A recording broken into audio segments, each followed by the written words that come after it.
یہ وادی تیرا ہے. یہاں گردا یعنی خام چرس کی یہ منڈی واقع ہے. اسے ایشیا میں چرس کی واحد منڈی بھی کہا جاتا ہے. عام افراد کی اس منڈی تک رسائی ممکن نہیں. یہاں چرس کا کاروبار کرنے والوں کے علاوہ کسی بھی شخص پر کھڑی نظر رکھی جاتی ہے. منڈی میں داخل ہوتے ہی یہ شخص یہ یقین دلا رہا ہے کہ دیگر علاقے کی مارکیٹوں کے برعکس اس منڈی میں نہ کوئی دام زیادہ بتائے گا اور نہ ہی خراب کوالٹی کا چرس دے گا.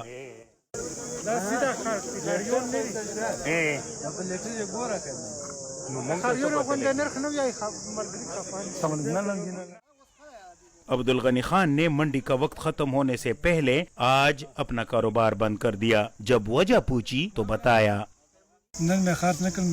آج میں نے میلے میں کچھ نہیں بیچا کیونکہ چرس کا ریٹ 25,000 تھا، لیکن آج 18,000 اور 16,000 تک میں بک رہی تھی. آج فروخت کر دیتا تو نقصان ہوتا. ہاں البتہ کوئی ضرورت ہوتی تو پھر بیچ دیتا. جب چرس کو علاقے سے باہر سمگل کرنے میں مشکل ہوتی ہے اور راستے میں سخت چیکنگ ہوتی ہے تو ریٹ خراب ہو جاتا ہے. یہاں مقامی لوگوں کی مالی حالت اس قابل نہیں کہ وہ خرید سکیں. مقامی لوگوں کا کہنا ہے کہ ایک وقت تھا کہ یہاں ایک دن میں کروڑوں روپے کی خرید و فروخت ہوا کرتی تھی.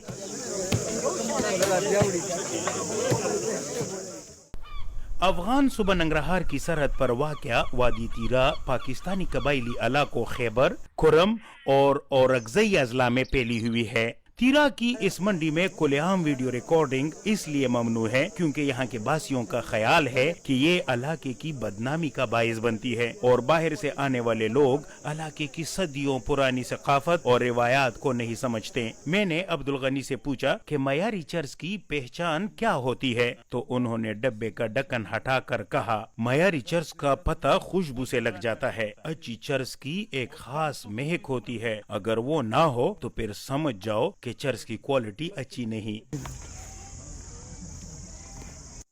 وادی تیرا میں بازار کو باغ کہتے ہیں اور عام مارکیٹوں کے علاوہ ہفتے میں 3 دن 3 مختلف مقامات پر ہفتہ وار بازار لگتے ہیں جنہیں میلہ بھی کہا جاتا ہے. تیرا میں میلے اور دیگر خرید و فروخت کا دار و مدار چرس کے اچھے دام کے ساتھ جڑا ہوتا ہے کیونکہ یہاں تقریباً تمام لوگوں کا ذریعہ معاش بنگ اور چرس کی خرید و فروخت کی یہ منڈیاں ہی ہیں. اگر سیزن میں فصل یالہ باری اور دیگر قدرتی آفات سے محفوظ رہے اور دام بھی اچھا ہو تو 5 سے 10 لاکھ روپے تک کما لیتے ہیں. کبھی ہم 10 لاکھ میں فصل خریدتے ہیں اور اسے پھر 8 لاکھ میں فروخت کرنا پڑ جاتا ہے. اس سیزن میں نقصان ہوا ہے. خیال تھا کہ میں 5 لاکھ تک کما لوں گا لیکن اب تک 2 لاکھ کا سامان بھی فروخت نہیں ہوا.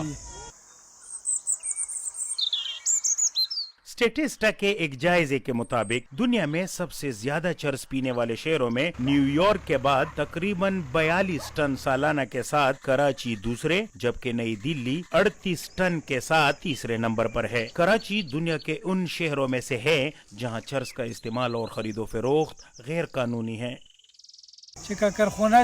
اصل بات بتاؤں کہ اگر یہاں فیکٹریاں اور کارخانے لگا بھی دیے جائیں تو یہ آنے والی نسل کے لیے ہی سود مند ثابت ہوں گے، نہ کہ میری نسل کے لوگوں کے لیے. میں اپنا نام تک نہیں لکھ سکتا اور نہ پڑھ سکتا ہوں. ہماری نسل کے لوگوں نے نہ تو تعلیم حاصل کی اور نہ ہی کوئی اور ہنر سیکھا. اس لیے ہم سمجھتے ہیں کہ ہمیں کچھ وقت تک اسی طرح چرس بیچنے کی اجازت دی جائے. پھر آہستہ آہستہ لوگ تعلیم یافتہ ہو جائیں گے اور دیگر روزگار شروع کرنے کے اہل ہو جائیں گے. ماہرین کہتے ہیں کہ اگر پاکستان میں سگریٹ کی طرح چرس پر بھی ٹیکس نافذ کر دیا جائے تو پاکستان کو سالانہ 13 کروڑ ڈالر سے زائد کی آمدن ہو سکتی ہے اور عبدالغنی کی طرح تیرا کے زیادہ تر افراد بھی بے روزگاری سے بچ سکتے ہیں. مدثر شاہ، DW نیوز، تیرا.